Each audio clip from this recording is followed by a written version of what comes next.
Welcome back to the Savage Nation. We have with us my good friend, roll the drums, the big TV star about to launch a new time slot on Fox News, Laura Ingraham, line 10. You're on the Savage Nation. Hey, Mike. How are you? I know you were busy before my show, probably doing other shows for your new book, Billionaire at the Barricades, and we're going to talk about it in a minute. But you didn't hear my Harvey Weinstein jokes, Laura, and I need to lighten you up a bit for a minute. Are you ready for these? Here we go. Okay. I read that Harvey Weinstein flew in a private jet to Europe to get treatment for a sex addiction. I said, why that makes as much sense as going to Brazil to treat an addiction to Brazil nuts, or going to Hershey, Pennsylvania to treat an addiction to chocolate, or going to Israel to treat an anti-Semitic tendency. Sorry, Laura. They may sound corny, but I woke up laughing writing these this morning. Oh my! I knew I was gonna have fun with you today. How are you? How's the tour going? It's good. You know, I love writing books. I love talking about the issues of the day, but putting a frame around them. You know, everyone's always puzzled by why is Trump doing this, or why the fight with Corker, and they're usually people who haven't listened to your show or my show, because they don't get that conservative populism has actually been really, really popular since Buchanan, before him, Reagan, before him, even Nixon with the silent majority and law and order, and complaining about big media. I mean, successful presidents have all had a populist core to them, and Trump really took it to the nth degree by taking on the Bushes, the Clintons, and the bipartisan cabal that has run this country into the ground, as China has been. Tell me, Laura, what was the first time you met? When did you first meet Donald Trump? I met him in 1999. I think it was 1999, 2000, something like that. I can't remember which exactly year, but he was introduced to me by a good friend of mine, and we had lunch in Manhattan, and I was always like kind of rolling my eyes, like, Donald Trump, like, oh my God, Donald, why do I, it was a friend of a friend, and he just thought it would be a fun lunch. So he walked in, and I thought to myself, oh God, he's just going to be one of these blowhard billionaires who just talks about himself, and I was just like, why am I here? And I realized at the end of this lunch, Michael, is when I had just gotten into television. So into radio. So it had to have been 2002. Pardon my getting the year wrong. And the entire lunch, I realized by the end of it, he had asked me about, how do you make money in radio? How does the ad split work? How do you get your affiliates? Like, he was just absolutely probing me for all pieces of information about the. So he wanted to go into radio before he became president. He probably would have been a better talk show host. Well, I think he'd be good. But the point of it is, it's not just that maybe he was interested in radio.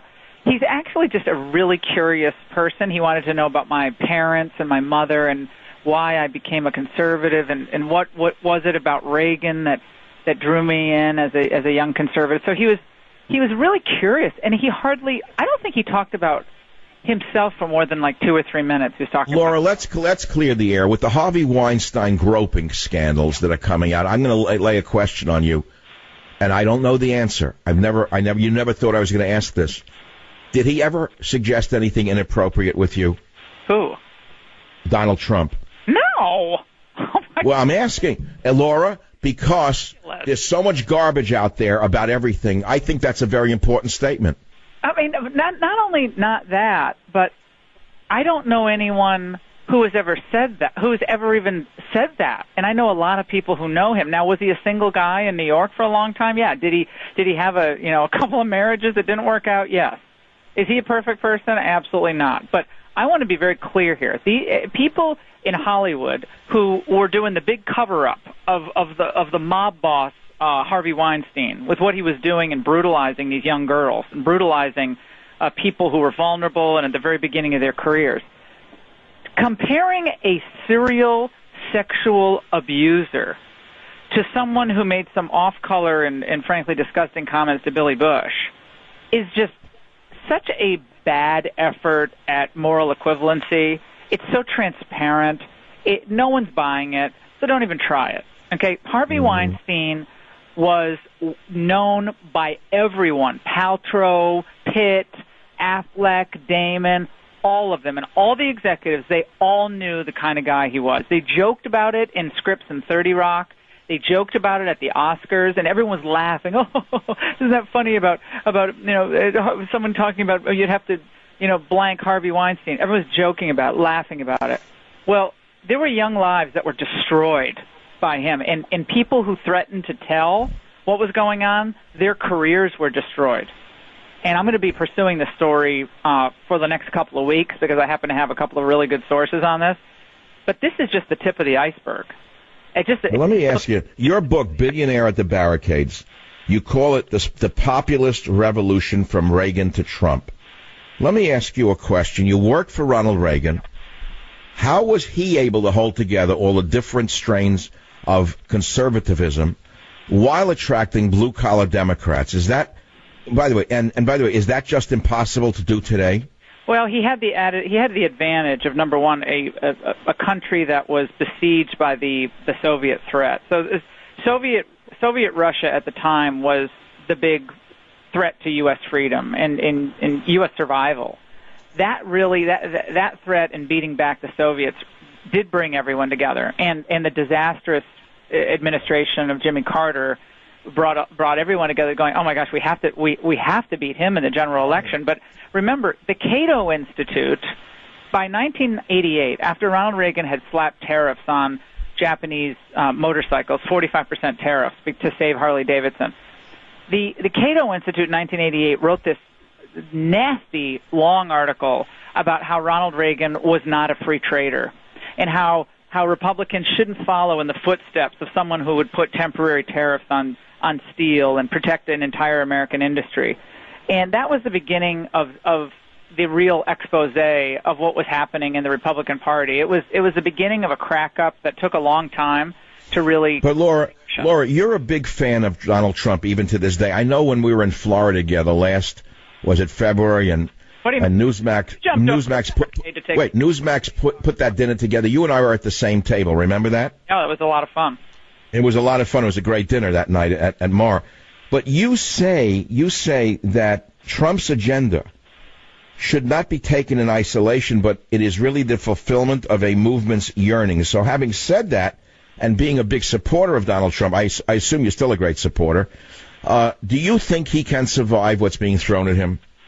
It's not going to be easy. I don't know. I don't have an answer to that. I do think that he's best suited to actually bring the country back from what is a pathetic state. And will he be successful? I mean, I don't know. He has to contend with the media that wants him impeached, and a Democrat Party that wants to destroy him, a prosecutor that is completely untethered by any accountability, in a Republican Party that wants to go back to the old days when they got fat and happy and the middle class got hosed.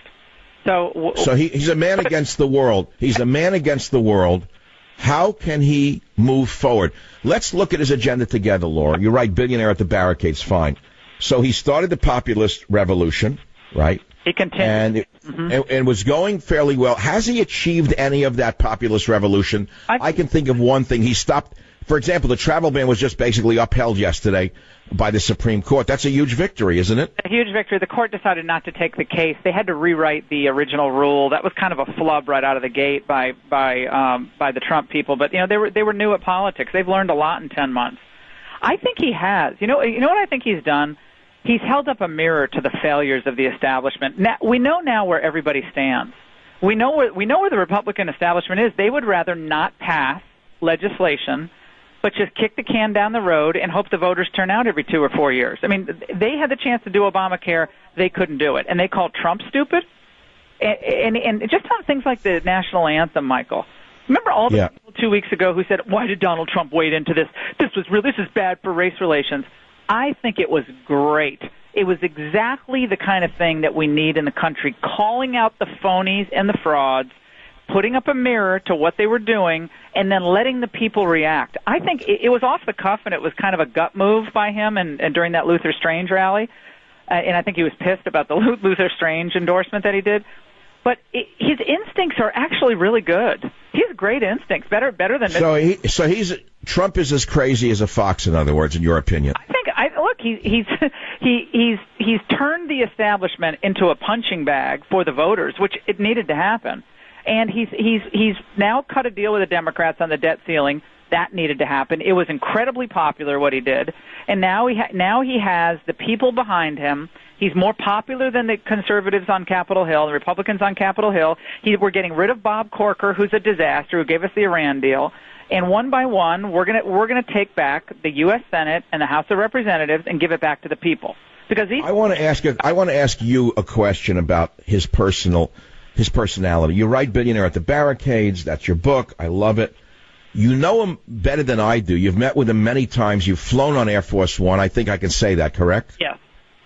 I think it was great. It was exact. You know his personality. You know how he's made and what makes him tick. Can any man on earth survive this much enmity? That's what I want to know. I don't know how I couldn't take it. If I was that hated by so many people, you know what I'd say? You could all go to hell, and I would just walk off the stage. Take it and let someone else run this garbage. How can he take this? Well, I think the election and winning tells us the kind of person he is. I mean, if you would have told any of these other Republicans that tried to run, and let's say Donald Trump didn't run, and if it was Jeb Bush and he had the Republicans, the Democrats against him, the never Bushes, let's say he had all of that, and the media and Hollywood, these people would have wet their pants. I mean, they would have just gone running home. Trump endured that Billy Bush embarrassment, the Billy Bush tape thing. All these people were telling him to drop out. He looked at me and said, "Are you kidding me? This is the country. We got to save the country. I'm not a perfect person." But I love this. I want to ask you something. You say in your book, Billionaire at the Barricades, the populist revolution from Reagan to Trump. Okay. Don't you think that most people feel you need to have grown up in a working class neighborhood and be from the lower middle class in order to be a populist, Laura? I think most people who don't really understand what populism is might think that. But we go back to Ross Perot, and Trump himself. Pat Buchanan was more of a working class Catholic. But Ronald Reagan obviously went to Eureka College. He had a really tough upbringing. But he was head of the Screen Actors Guild. He was governor of California. He hung around with a lot of Hollywood celebrities. He was a Democrat. But who understood the working class better than Reagan? So it's not about where you grew up. It's whether you trust the wisdom and the understanding of the common, ordinary person more than you trust unaccountable, faithless bureaucracies. Do you want to give more power back to the regular people, or do you want to empower things like the World Trade Organization or the UN, or pick your poison, and the EPA, or any of these other government bureaucracies? So the populists believe this is the people's country. Trade should work for them. Period. Right. Well, when I come back, I'm going to open up the lines to Laura Ingraham. We're only going to have a few minutes, but maybe some lucky people will get on to speak with you about your new book. The phone number is 855-407-2822. If you want to speak with Laura Ingraham, a new book, Billionaire at the Barricades, that is the number to call. And I want to tell you this while you're still listening to. Welcome back to the one and only Savage Nation. I've done something for Laura I've never done for anyone in my life. I put her book and her picture ahead of mine on my own Twitter feed, Facebook, and website. Laura, do you know I did that for you? Could you believe that I did that for you, Laura? Well, Teddy will be happy. Very smart. Teddy, not Laura. Well, let me take a couple of calls for Laura with a new book, and we're going to hear about her tour coming up and all of that. I don't know if we have time for more than one call. We're swamped. Greg on KSFO line 8, fire away. What do you want to ask Laura Ingraham? I'd just like to ask Miss Ingraham if she's going to have Dr. Savage on her TV show. Ooh, Laura, I didn't set that call up. Do you want to answer it or not? Did she leave the studio? I don't know. What happened to Laura Ingraham? Wow. I guess we lost Laura. Laura, are you there? I'm there, yeah. Yeah, did you hear that question? I did not set it up, honestly. Do you care to answer it or not? I didn't hear it. There's nothing that came through over the line, so you'll have to keep me in suspense or tell me. Well, he said, would you have Michael Savage on your new show? Hello? I already told you you're coming on. What a joke. Well, I didn't say that to anyone, Laura, because what did I say to you? I said, Laura, I'm such a good friend of yours. I don't need anything from you. I mean, no, that's not true. I said I don't need quid pro quo. I'm not trading. I just want you on my show, right? This is what yes, you said that. Of course you said that. But, Michael, I have the best people on my shows. For me, it's all for one for all. I don't care about the competition. No one's competing. we're competing to save the country. That's all. Oh my God, Laura, that's why I absolutely adore you. You are a tower in the media, Laura. You're really in a class by yourself. I'm not kidding you. I'm not saying what I don't say to people privately. Laura, can you stay with us over the top when we come back just to talk about your tour and where you're going to be tonight and tomorrow? I'm around. I'm not going anywhere. Well, you're not around. You're in great shape. Don't say you're around. And here we have a woman, as brave as they come. She's been doing it for many years. A mother as well, by the way. Laura Ingraham with a new book, Billionaire at the Barricades. Laura, welcome back to the Savage Nation. I'm on your Twitter feed. It's pretty cool to have my book and my face, and I'm just a peon compared to you, but it's pretty cool. Laura, I've never done this for anyone, to show you what I will do for a friend. Aww. Well, first of all, I was tired of looking at my face with the God book. I'm glad to see someone nicer looking than me up there. Oh, my God. Hey, can we do an event together in the Bay Area? No, I would never subject you to that kind of abuse. I don't mean me. What? I'm not Harvey Weinstein. I'm saying the abuse of people who would, jeer us and throw like lettuce and tomatoes at us. No. First of all, we would charge something so the freeloaders wouldn't come. Okay, so we'd charge something, but nothing too onerous. But then we would have our friends guarding our border. Our border would be guarded. Okay, so it would be okay. Plus, you're with me, and I'm a green belt. Last time I checked in Taekwondo, I'm all right. You know Taekwondo? Oh yeah, I used to take it, not anymore. But I do push. So if a guy like Harvey Weinstein did what he did with the girls, what would you have done? With my daughter Maria. No. You say you're Taekwondo. You know a little bit. If a guy like Harvey Weinstein or Ben Affleck did what they do, what would you have done to them? Oh, I'd probably do a roundhouse kick to the, In other words, you don't need Taekwondo. That's just an old swift kick between the legs. That always works. Roundhouse. It would be either go right for the neck or for the private part. Laura, I once spoke to an Israeli martial artist or a military guy, great combat. He said, listen to me, the best move in any hand-to-hand combat is kicking a man between the legs. Oh, yeah. You do that, or you scrape the inside of their shin. That is very painful with a heel. So you lift your knee up, and you just take the heel down toward the side of the shin, right near the tibia. Forget it. God. But in San Francisco, most people actually seek that out during certain parades. Well, you have a fun town, that's for sure. So, Laura, you're on a book tour with the new book. Tell me where you're going and when. So tomorrow night I'll be in the Philly area, kind of South Jersey, North Philly, and then I'm going to Myrtle Beach on Friday, and I'll be at the Barnes & Noble there in the late afternoon. I'll be at Liberty University during the day, but that's their convocation, so that's mostly the students. And then I'm going to this thing called the Values Voters Summit in Washington. I'm going to speak late morning on Saturday.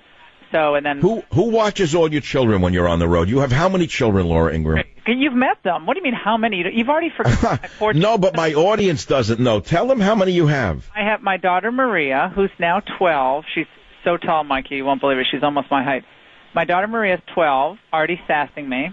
My son Dimitri, who is 9, who's as skinny as a rail, but he's getting up there. And then Nico is my little Russian dictator. Okay, he's 7, and he is the most willful. I mean, you can't break him. He is just going to do it his own way. So I've basically just given up. I just let him run the house.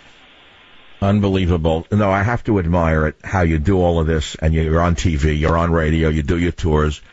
Endless challenges. Yeah. Do you remember when we had lunch out here in the Bay Area in that Japanese hole in the wall? Remember that day? Fun. It was good. Good food. We were sitting there and having lunch, and 2 men were speaking Russian. Oh, давайте по-русски. And I said, Laura, don't you speak Russian fluently? She said, yes. So I said, turn around and say something to these strangers. I thought they were spies. What did you actually say to them? I just said, are you enjoying your lunch? And I said, where are you from? And I said, I studied in former Leningrad University, now St. Petersburg. And I said, help me practice my Russian. And they were like shocked because they were like, nope, not many people. Laura, just for the sake of my large Russian-speaking audience, as you well know, I'm a spy for Putin. and I'm received directly in the Kremlin. Can you say all of that in Russian, please? I can't say all of that. You're a spy for Putin? I don't know how to say spy for Putin. No, what you said in the restaurant. Давайте говорить по-русски. Меня зовут Лара Инграм. Я занималась в Ленинградском университете 25 тому назад. I just felt like Barack Obama making believe I understood you by shaking my head. All the presidents do that. Have you ever noticed during foreign dignitaries as they speak, the presidents stand there like big schmendricks, and they nod their heads like they understand Spanish, Italian, Bulgarian, Russian. They don't understand a word. They all do it. They don't know what they're saying. They stroke their chin and then go, They're probably insulting the president, saying, "Look at that skinny moron." And No. I like it when they don't know that the microphone is catching their remarks. That's always fun. Remember when? Do you remember when? What was it? Was it not Trudeau? It was what's the Sarkozy, who just completely slammed Obama on his first foreign trip. Remember that? For all the people saying they're criticizing Trump on his first foreign trip, I think he did a great job on his first foreign trip. Everyone he did. Was a total. Well, let's talk about Trump. In your book, Billionaire at the Barricades, the populist revolution from Reagan to Trump. Let's talk about Trump. Is he in trouble, or is that just perceived because of the media assault? I think he's. I'm not saying this because he's more of a conservative populist and I'm a conservative populist. I'm saying this because I really believe it. He's our only hope right now. I mean, if we think we're going to be saved by the likes of Mitch McConnell and these other Republicans like, Lamar Alexander, and I mean, these guys can't get out of their own way. So Laura, as he was running for office, we knew, I knew his background as a liberal New Yorker. Everybody knew that. And we knew that he took the populist agenda and ran with it. A lot of it came from some of my books and from other people. That's fine. But I knew he had the best chance of winning. I knew the others could not beat Hillary Clinton. All right. So as it was getting closer and closer, I said, look, if we get 50% of what he promises, I would consider that a great victory because it'll be 150% more than we would have gotten from Hillary. And then toward the end, I narrowed it down to about 20% of what he promised. Even if we got 20% of what he promised, it would be 120% more than we would get from her. I think that's still a good analogy. That's a terrific analogy, and I'm telling you, if for some reason one of these other Republicans had been able to beat Hillary, which they couldn't have, but let's say they could have, who thinks that Jeb Bush would have done anything except expand our trade deficit with China? Who thinks Jeb Bush would have done anything except get us into another war, and for sure give amnesty to all these illegals, and for sure put another Anthony Kennedy on the Supreme Court? So just on those measures alone, we're renegotiating NAFTA.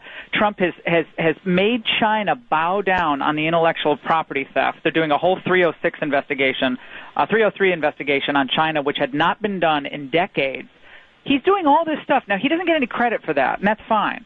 But they're doing real stuff. Bob Lighthizer at U.S. Trade and Wilbur Ross at the Commerce Department, these guys are doing the incredibly difficult work of renegotiating, and recrafting our entire trade apparatus. That's really hard stuff.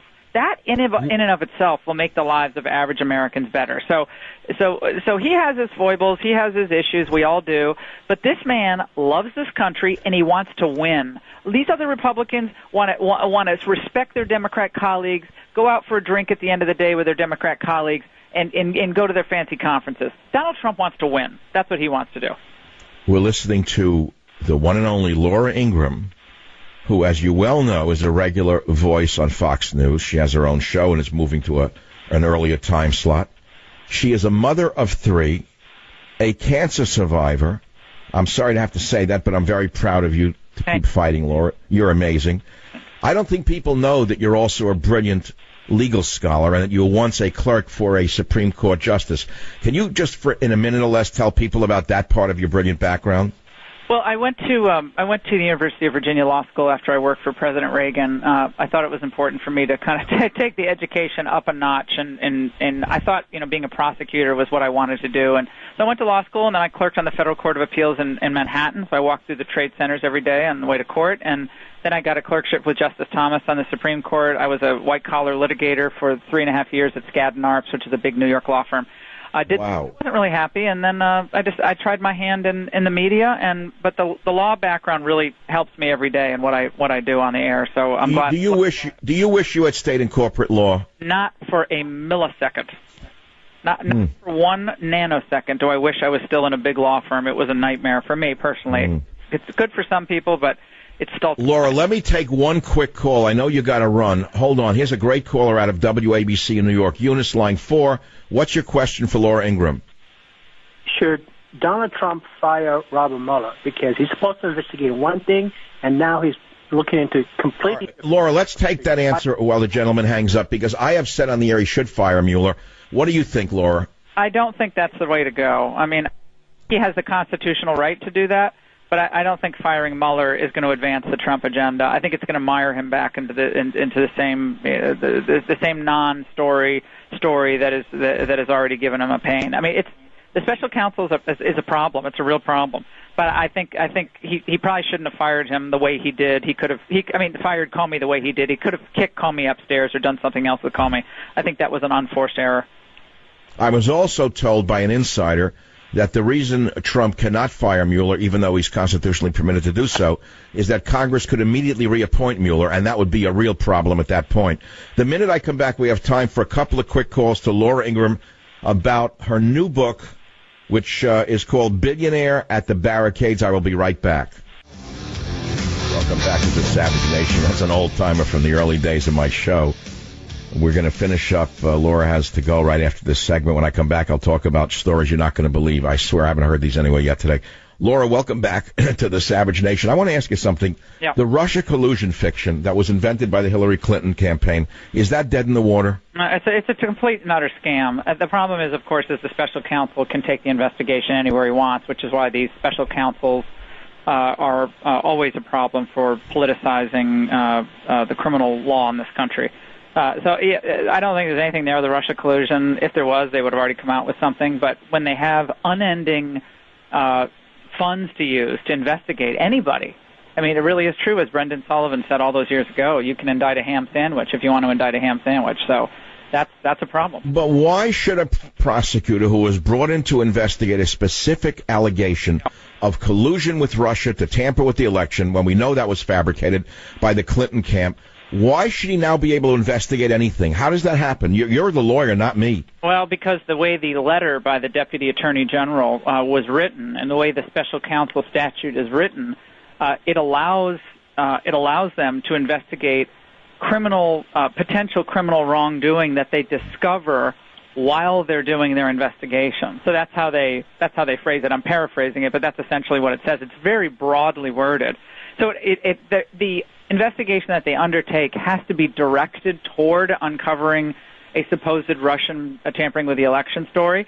But while they do that, if they bring in a witness and that witness is Mike Flynn, and they say, "Well, General, tell me who else came into Trump Tower in March of 2015. Well, I don't remember. Okay, well, let's subpoena those documents. And then when they subpoena the documents, they get other documents. Oh, this looks interesting. Let's go down that rabbit hole. Bring in that witness. And then it sounds like the ex-Soviet Union, doesn't it? Like the Stasi. It's a star chamber. Yeah, it's a star chamber, and several, of course, Hillary devotees and lawyers who actually worked for Hillary Clinton are actually working on the investigation. Well, that's why America's political system is crippled, and the American people know that it's crippled. The American people know that most politicians are do-nothings. They have no faith in the system at any level, neither party. And that brings us back to Donald Trump in your book, Billionaire at the Barricades.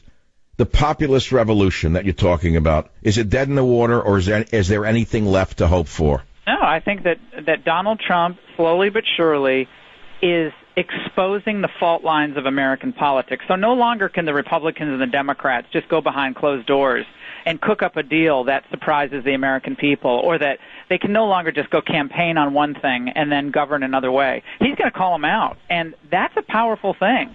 I mean, you have incumbent Republicans who are losing their primary battles because the populists say, no, we're not going to do that. I mean, I helped defeat Eric Cantor in 2014, who was the worst of the worst on immigration, trade, you name it.